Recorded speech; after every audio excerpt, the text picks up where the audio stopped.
What do you want to be when you grow up? That's a nonsensical question that you can ever ask to a child. Why? Simply because you don't need to wait to grow up to do something, but you need to begin to do something right now, so that when you grow up with it. You grow up experience, you gain experience in what you are doing. When they say charity begins at home, they simply mean that education begins at home. You cannot expect your child to go and have a good education at school when you as a parent are not giving good education to the child. The guy Steve Jobs said, "Man is the creator of change in this world. As such, he should be above systems and structures and not be subordinate to them." Open my eyes, open my eyes, open my eyes, I want to see. Open my ears, open my ears, open my ears, I want to hear. Hello and welcome back to Infinite Healthy. Today we are not talking about food, but we are talking about the healthy of our education system. Man, this is one of the areas that needs a lot of scrutiny, because you will find that what is happening today in the educational system and what is happening in the realm of technology is totally different. Things are rapidly changing almost each and every year. There are a lot of new job titles that are coming out. Go on Google and begin to make a search right now. You'll find that a lot of opportunities, business opportunities, and even job opportunities coming out which have not been existing in the past years. And yet our education system is still teaching what was being taught in the 1980s before the internet erupted. Man, we need to change this education system. We need to talk and to critique this education system so that there will be massive changes to be made. What do you want to be when you grow up? That's a nonsensical question that you can ever ask to a child. Why? Simply because you don't need to wait to grow up to do something, but you need to begin to do something right now, so that when you grow up with it. You grow up experience, you gain experience in what you are doing right now. Another sad reality that is taking place is when our parents, or when parents force children to go to school so that when they grow up they will have a good job. Wow. Yay! Is that really happening? How many children do we have today who are graduates of different universities but who are taking the same certificate degrees as pillowcases? And we have a vast majority of people who have never gone to school, or some of which have dropped out of college, but who are billionaires. Look at the likes of Mark Zuckerberg, Bill Gates, Steve Jobs, Steve Wozniak, and many guys out there. They are dropouts from colleges, but today they are very powerful. They have got billions of dollars. Employ your children who took a lot of money pumping into universities, but only to come out to be employed by another person. If our education system teaches us to be employed, it's a crisis.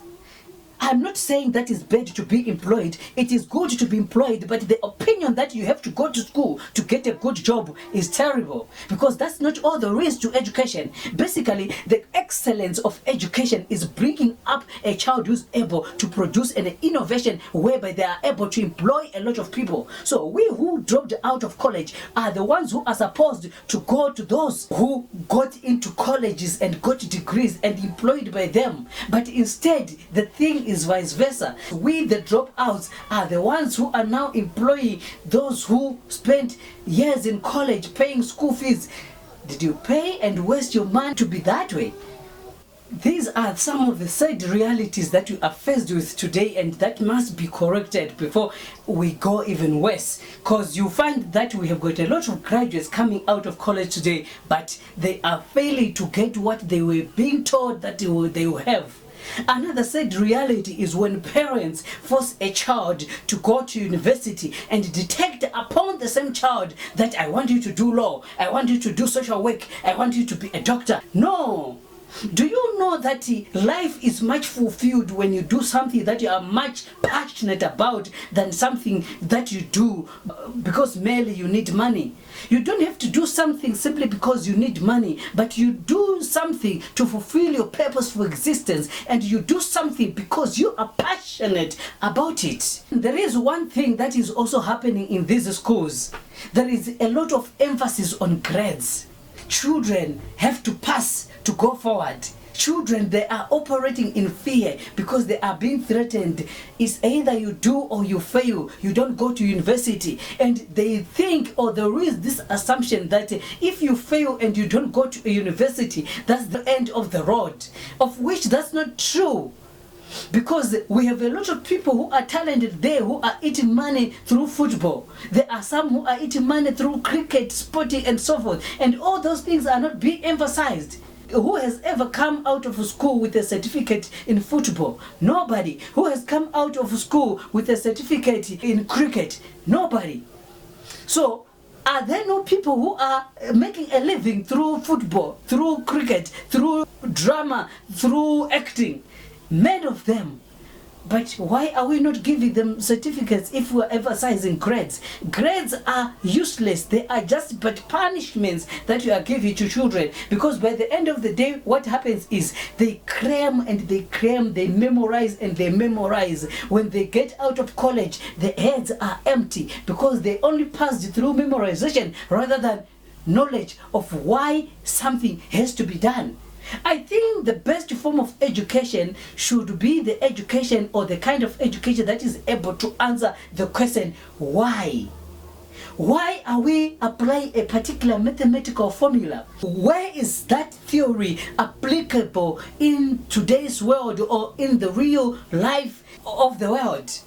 And the best form of education that should be given to children today is the kind of education which, when after contacted, we are able to right away go into the real world and apply it. Then another sad reality, lack of teachers. There are no teachers in the classes. Yes, you think they are teachers. They are merely educators, but they are not teachers. A teacher is somebody who is talented in teaching. A teacher is somebody who has got the passion in teaching. Somebody who, despite circumstances, whether there is money or there is no money, the person still teaches. A person who is innovative and able to extract the gifts out of the children, the talents out of the children. You spend 10, 15, 20 years going to school, mainstream education, but still you are still confused about the capabilities of the child. You don't know what the child is capable of doing. Is that education? You fail to discover the abilities of the child for all these years. Every child is a seed. And every child has got a gift inside them which has to come out. But it is said that of all the years we spend in school, we are not able to realize our gifting because we don't have teachers who are able to extract the best out of us.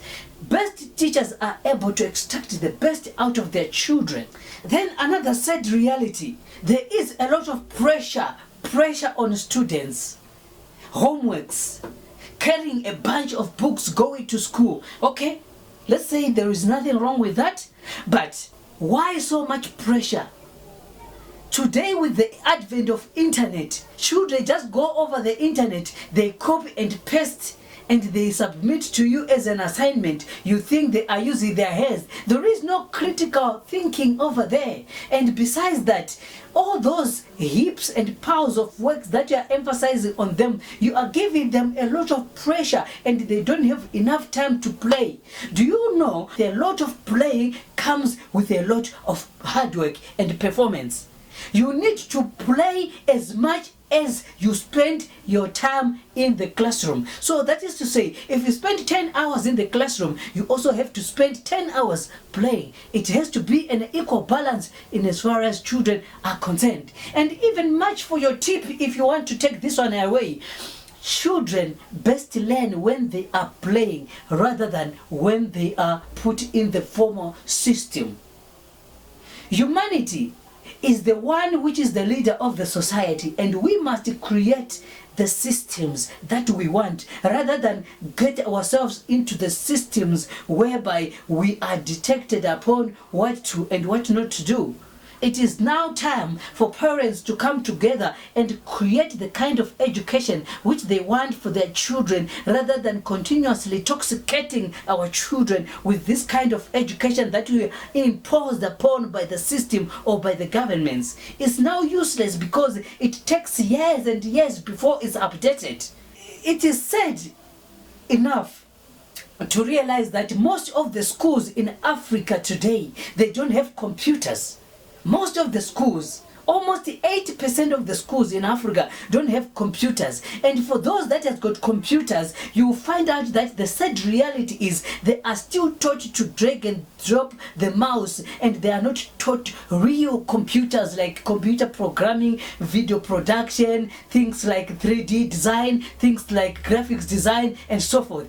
They get out of university even without a knowledge of all those things. The only thing that a child can know on a computer is to go on Google and visit Facebook. That's a sad reality. We need to correct the education system that we have today. Another thing, there is lack of home education. Parents are giving pressure on teachers, and teachers are giving pressure on parents. That is to say, when a child comes home, they come with homework. Which homework is put pressure on the parent, that the parent has to help the child. And when the child goes to school, the parents give pressure on the teachers, saying, my duty is to pay for the education, and the duty of the teacher is to teach you what you have to do. Man, home education is more powerful than school education. In the olden days of our as Africans, and I can also relate to other countries like China, I can also relate to other countries like Japan and India. These societies, they are one of the oldest societies who have got good moral values in as far as home education is concerned. When they say charity begins at home, they simply mean that education begins at home. You cannot expect your child to go and have a good education at school when you as a parent are not giving good education to the child. So you will find that today, even in the homes, the children are intoxicated by bad moral behaviors, and when they get to the schools, they get even worse.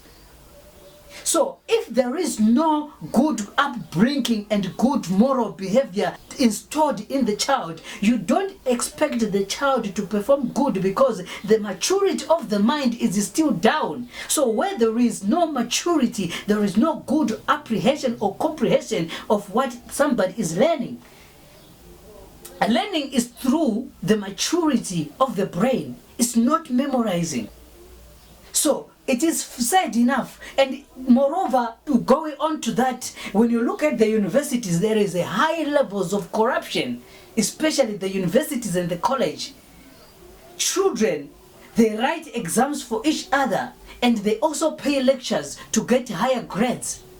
And when they get employed, they are incompetent. Why? Because they don't know anything. They simply bought the paper. So it is just a kind of like you go for education to buy an education so that you get employment. What is education? Education is simply a training in terms of building a skill, in terms of making a profession, and also making a trade.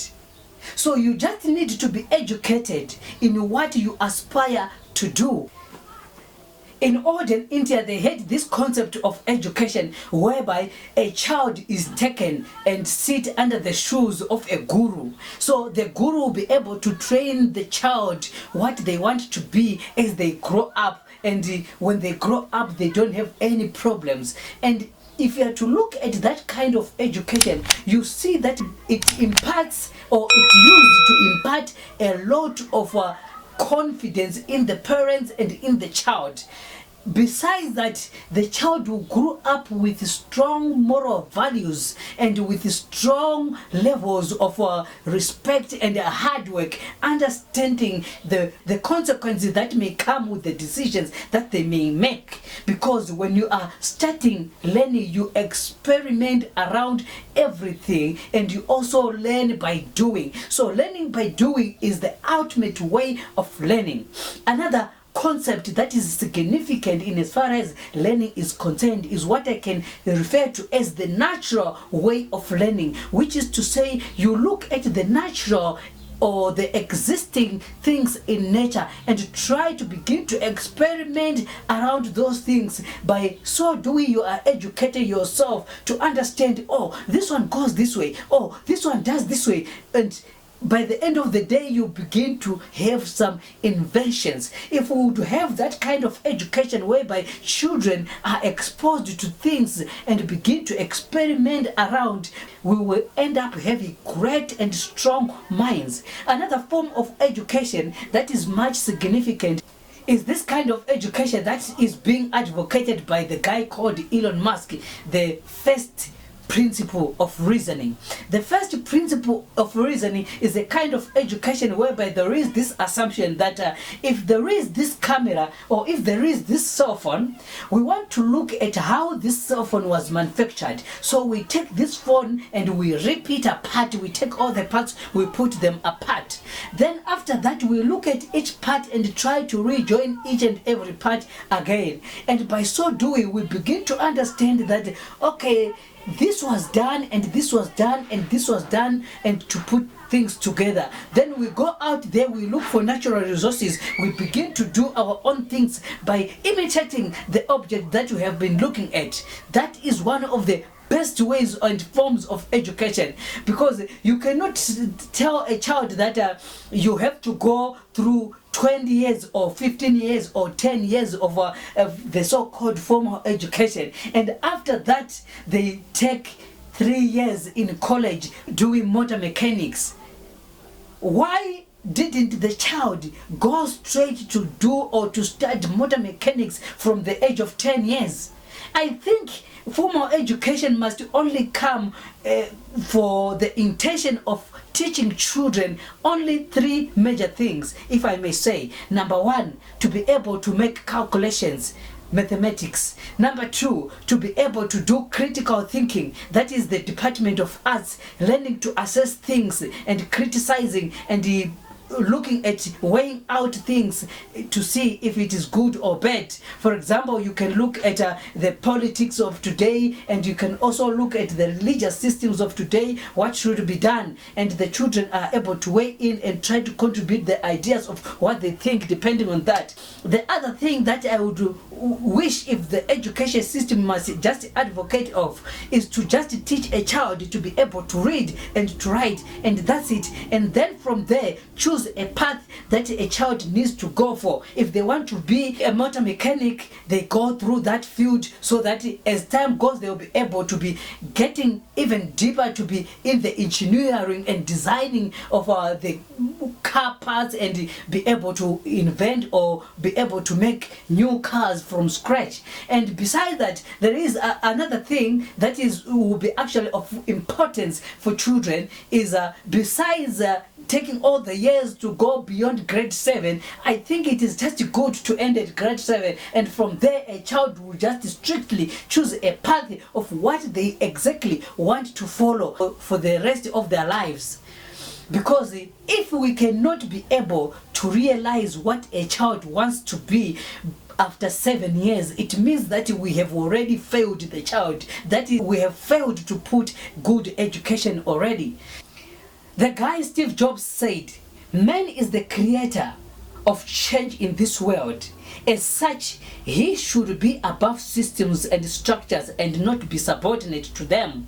So it is now time for us to go out of these systems and begin to be subordinate over the systems, and not the systems to be subordinate over us. Because when it comes to this statement, I can heavily agree with Steve Jobs, because this man, he changed a lot of things which the systems were believing that they were impossible. Steve Jobs is the inventor of iPhone, but he was able to make this cell phone a combination of 3 devices: an internet connecting device, a phone, and also he was able to make it a music player, a computer in itself that is able to do a lot of tasks. So when you look at that invention, this guy dropped out of the college. He went out of the systems and he began to apply his own creativity, thinking out of the box and thinking of what it should be that should be done in this world to change the realm of our thinking, the ways of doing things. And he came out with great products which even today are still shocking the world. So we as humans, we must be above the systems, because if we keep ourselves within the systems, we won't be able to do things that we are intended to do, or we won't be able to produce the seeds that are embedded within us. There are a lot of giftings within us, but if we don't actually go out of the box and try to put everything out, we will remain the way we are, and we will go to the graves and enrich the graves out there with our talents and with our inventions. Many books that has never been written, many educational ideas, or many vehicles, many technological ideas that has never been invented. We will take all those things to the graveyards. We don't need that. We need to start today to think outside the box and get rid of the educational system that is now rotten. Another sad reality is that we push our children to go to school, but we have never thought, or we have never sat down and think and ask ourselves, what is the best form of education that we can give to our children? What is the best form of education that our schools can deliver for our children so that they can excel beyond what we are seeing? Because man, just imagine a child going all the way to age 20 not having a single skill. This is one of the sad realities that we are faced with, and it should stop. I strongly believe that from the age 10, a child must begin to work on their skills, and by the age of 13, after 3 years, that is a minimum, an average period of which a person can grasp and understand a particular set of skills, and they should begin to focus on it if they want to continue focusing on it. If they want to change, they must begin to shift and go for another one. Open my eyes, open my eyes,